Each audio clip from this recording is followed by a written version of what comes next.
Imagine this.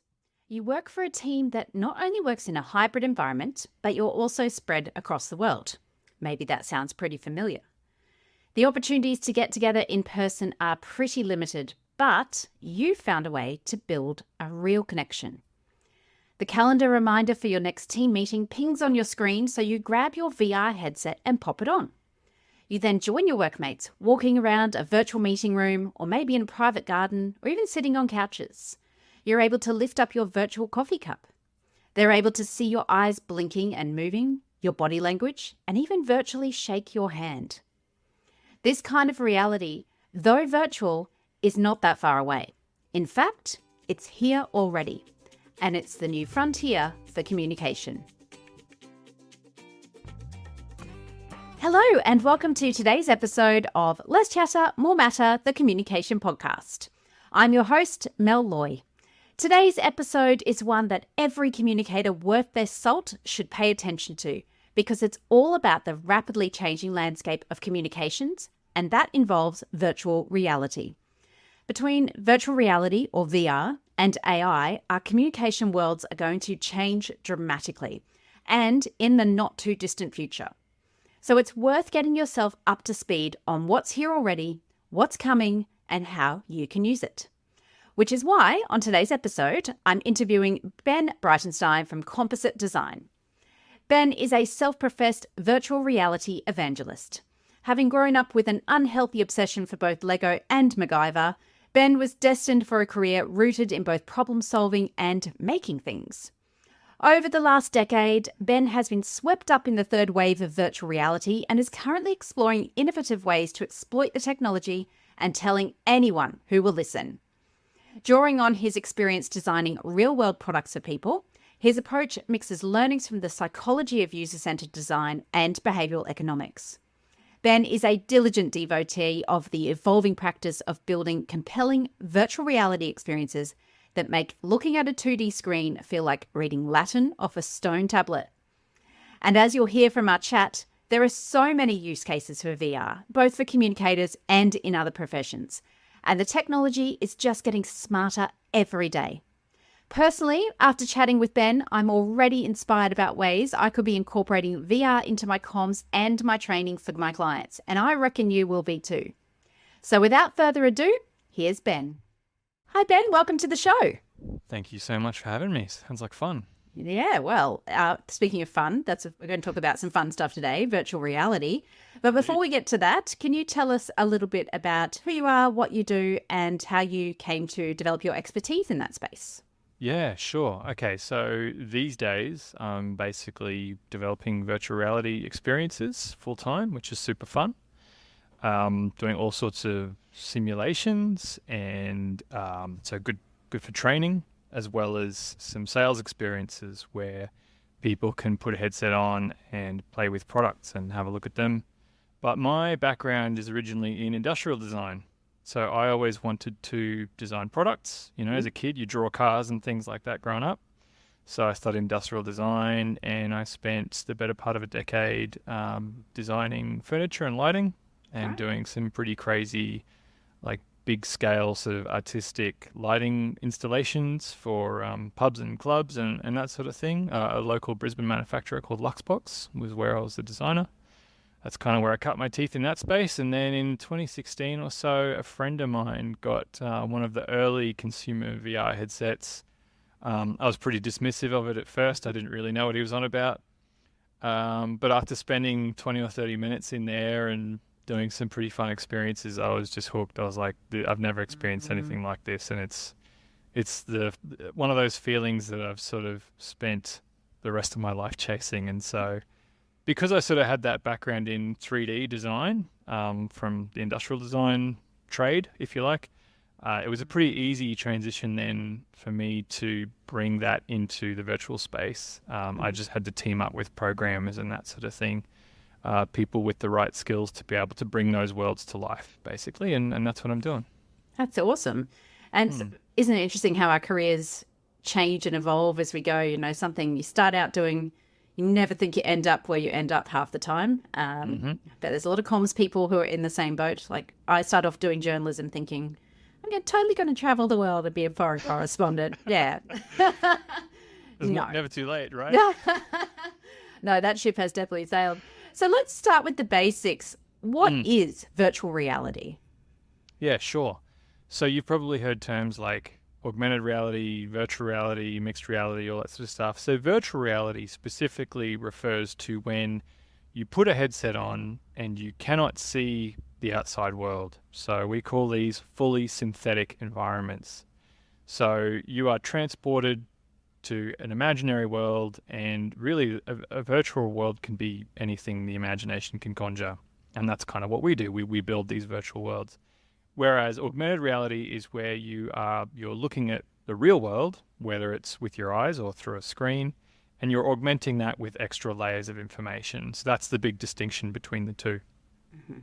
So a lot of the modern headsets can do both because they have cameras, so you can see the world around you, you can overlay extra information, but you can turn that pass-through off. It's what it's called, pass-through, when you can pass through and see the world in front of you. Good for not running into things, and safety and that sort of jazz. But yeah, you can turn that off and enter a fully synthetic environment, and that's what VR is. And the sort of catch-all term when you bundle all this stuff together is XR, which is kind of shorthand for extended reality or mixed reality. Right. Okay. So what are some of the ways that comms people could use as a tool, or that you've seen used as a tool for communication? Yeah, sure. So I'll give you a couple of specific examples, I suppose, and then I'll try and give you a way to approach all this that will be a bit broader, but give you the right idea about how to think about VR and AR. So in terms of specific examples, it's been really popular for things like trade shows and location-based activations. Mm-hmm. For instance, one of the things I worked on last year was for the Department of Resources. They had a stall at the ECA, and we had an interactive experience where we talked about the future of minerals, and people could come along and put on a headset, and it would basically take them on a tour around the state, showing them where this stuff comes from and what it looks like when it comes out of the ground. So yeah, really leveraging that ability to take people anywhere. That's, I guess, a pretty simple use of it. But if we look at this a bit more broadly, think about the nature of comms and this sort of work before computers really came along and what a leap that was. And then we got pretty used to doing things on computers, and then smartphones came along and shook it all up again. And so this really, VR and that sort of tech, XR tech, really represents the next big jump into how we deal with information. So that's kind of the thing I would like to impart to people is start to think about what is your work going to look like when, I guess we've got to talk about AI. We can't not mention that because that's going to come into it. But everything's going to be filtered through a bot that helps you as your digital assistant. So when you pair that up with spatial computing interfaces, when everyone's got one of those headsets, or 5 years down the track, a set of glasses that are overlaying information straight into your eyes, what's comms going to look like? Yeah, and that's what really interests me. And I think about it from my own perspective, from a change communication perspective, for example. Like, I've worked on changes before where people have moved offices, for example, massive new office spaces that I can just imagine being able to put on a headset and being able to see this is what your new building is going to look and feel like. Like that as a change experience is just next level. That's so cool. One thing that VR does amazingly well is convey space and scale, like no other medium can. I guess, again, to zoom out a bit, the end game of VR is to remove the abstractions that we currently have, mainly in the form of a keyboard and a mouse, between how we interact with information. Yeah, like I'm even thinking like back to basics, the CEO video, instead of just here, click on this link and watch it on the intranet, stick on a headset and actually almost see the CEO in front of you, talking to you and having a conversation. Like in their office or in their boardroom or out on site, whatever. That's so cool. And so apart from sort of comms, obviously a lot of what we do in my business, but also comms people in general, tend to run a lot of training. Have you seen some good use cases for training with VR? Oh, yeah. Yeah. Training is really the next big industry it's quite mature relative to a lot of other things that VR can do. So it's particularly good for simulations where you want to take people to hazardous environments. That's another no-brainer because you can do that sort of stuff safely, and you can give people the training that invokes the muscle memory of actually doing that act. A friend of mine who does some pretty hardcore training syllabuses and that sort of stuff for the military said that they've seen simulations for stuff as specific as learning how to replace a missile on the side of a helicopter in an active battlefield. So super hyper specialized, but imagine what that would cost to do in real life. It's just not really possible. So something that VR is good for is repetition. And so people can run through that exercise as many times as they want and get that muscle memory. I was at a conference last year where one of the presenters put on a headset. It was sort of a bit of crossover with AI as well. But she showed a use case of surgeons or medical students learning how to sort of do surgery, but on like an imaginary, in inverted commas, body in front of them, which was so cool. Yeah. So another area of training that has also starting to take off a lot more is soft skills training. So there's a Brisbane company, for instance, called Work Window, and they are the pioneers of school-based vocational training where students can put on a headset and essentially do work experience. It'll take them out to businesses, and the businesses provide the content to show students what it's like to work in their place. And as part of that package, they also have an interview practice simulation where you can sit in front of an avatar who's going to ask you standard interview questions, and using AI and stuff, the students can just talk using natural language. They can respond like they normally would, and that will actually synthesize feedback on their responses. So soft skills is something that's also absolutely taking off.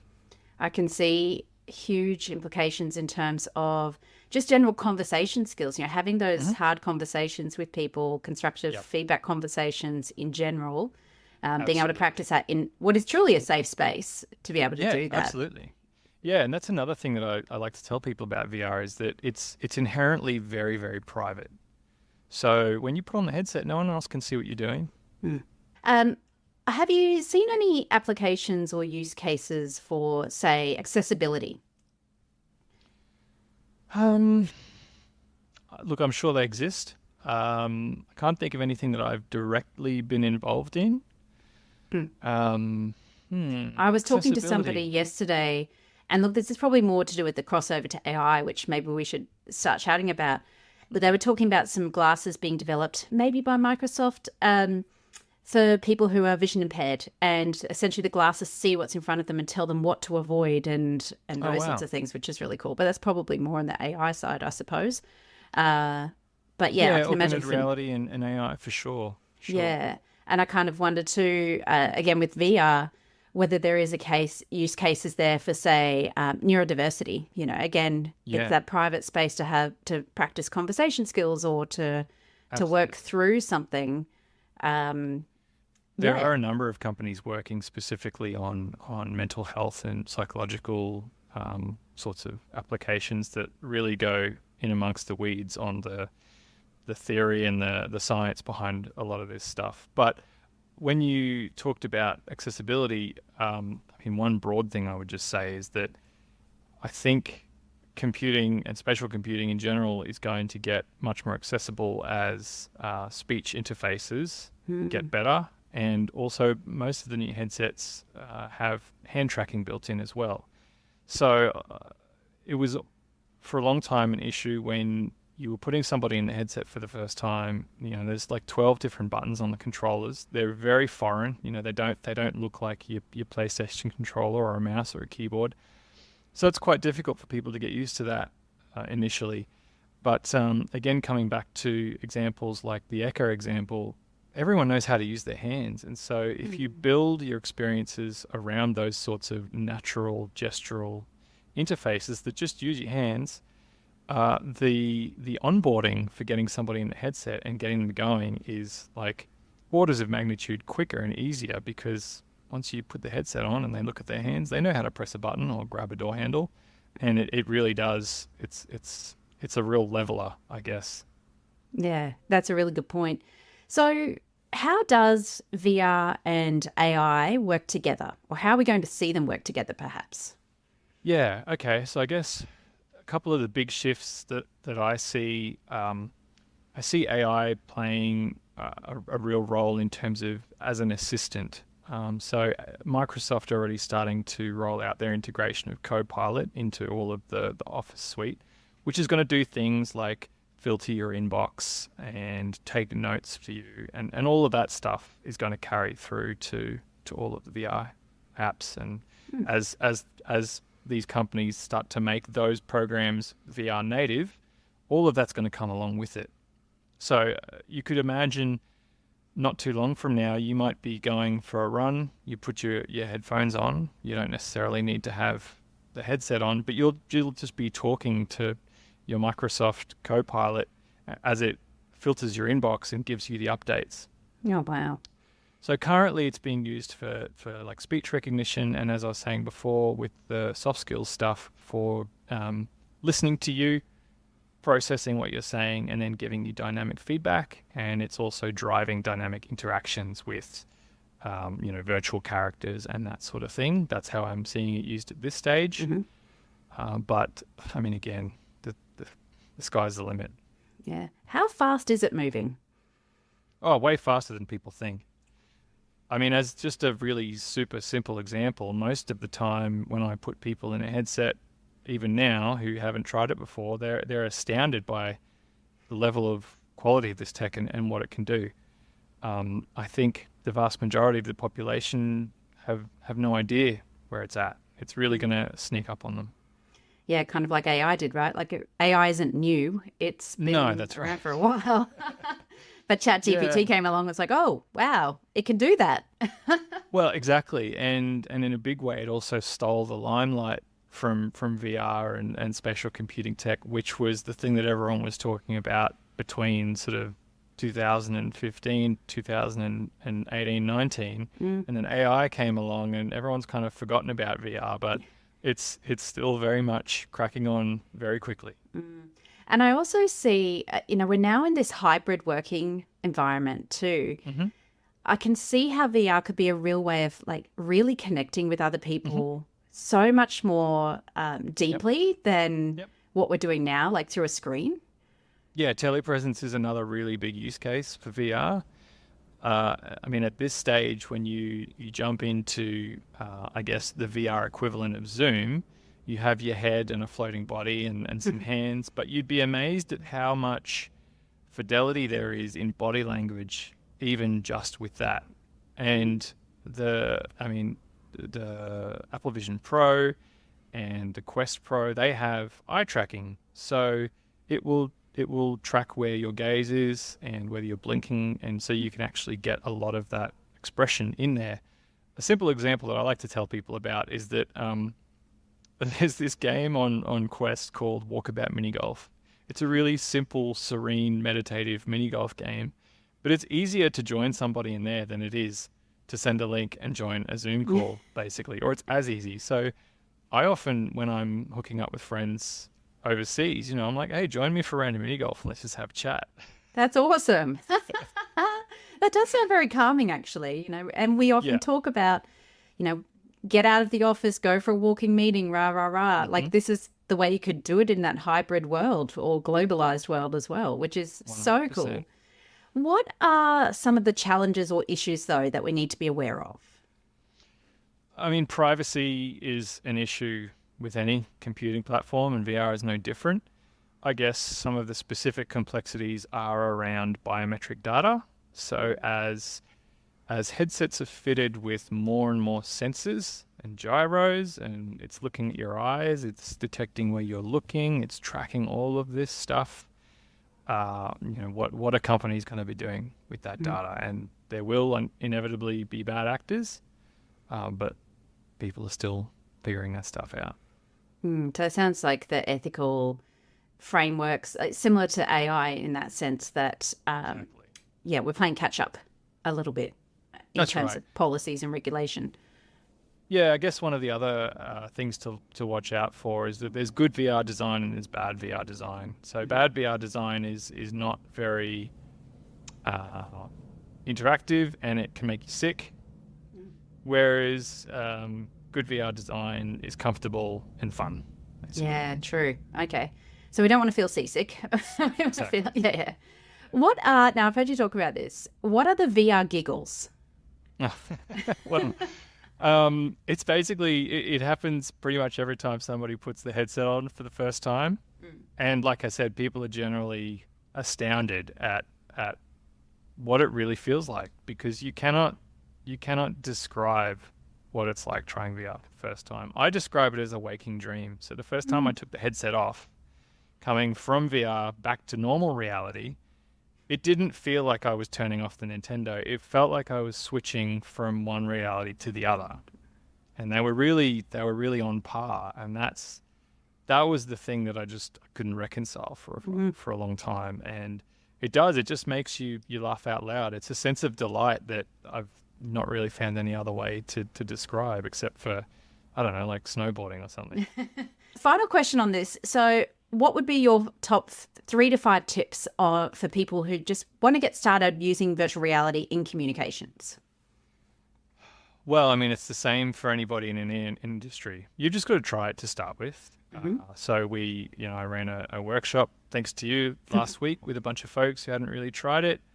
And I put them in some ComsY experiences. But then at the end of the night, everyone just wanted to hang out and shoot robots, and they had a great time.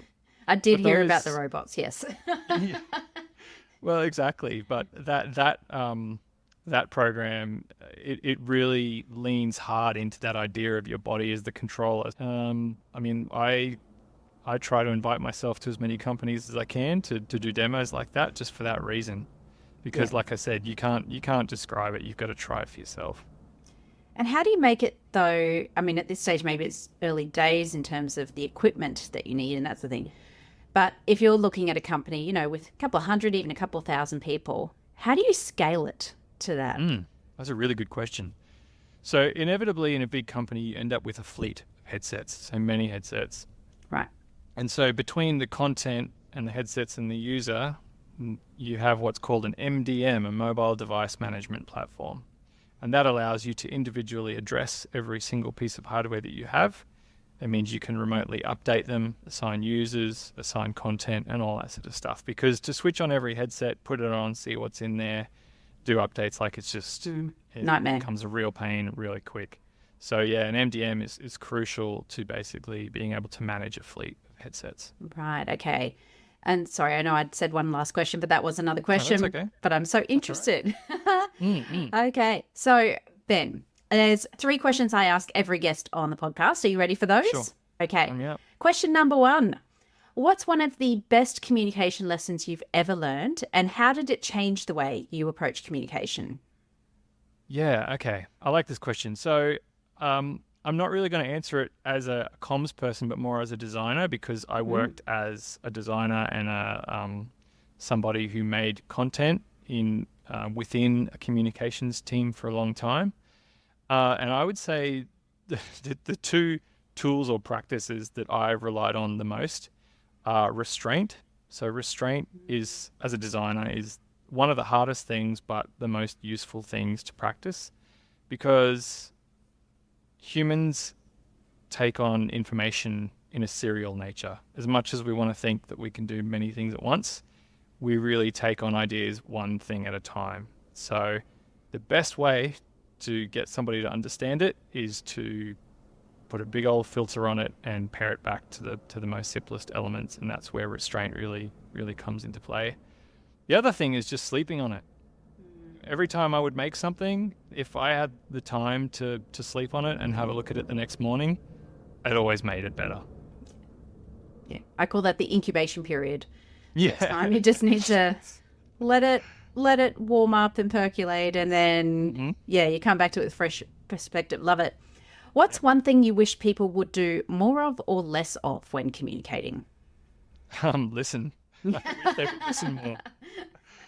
Listen and ask questions. I mean, I know it sounds so basic and reductive, but yeah, if you're in any sort of, if you're a designer or a comms person, or it doesn't matter what it is, just listen. Just spend more time listening. Yeah, love it. And final question, who do you turn to when you need communication advice? Oh, I guess I kind of always measure myself against whatever the industry standard is for whatever it is that I'm working on. So when I was doing more graphic design sort of stuff, I would jump onto behance.net and just see what was the coolest stuff out there and just say, hey, does my stuff measure up to this? And these days in the VR space, it's pretty much the same deal. I'm looking at what's popular, what people seem to vibe on, and then I try and pull it apart and just see like what are the elements and the principles that they're using to make this feel as good as it is. Because again, coming back to that idea of how humans take on information, it's all about the feedback loop that we're unconscious of, and how we respond to things. And certain things make us feel good and make us want more, and some things don't. So it's just always trying to pull on that thread. Love it. Well, Ben, thank you so much for your time today. Where can people find out more about virtual reality and what you do? You can go to my website, which is just composite with no E on the end, .design. People are always like, is there a .com.au on the end? I'm like, nope. Just composite.design, which is pretty easy to remember. And I'm on Insta and LinkedIn, I guess, for work type stuff. Fantastic. We'll pop those links in the show notes as well. Ben, thank you again so much for your time today. Thanks for having me.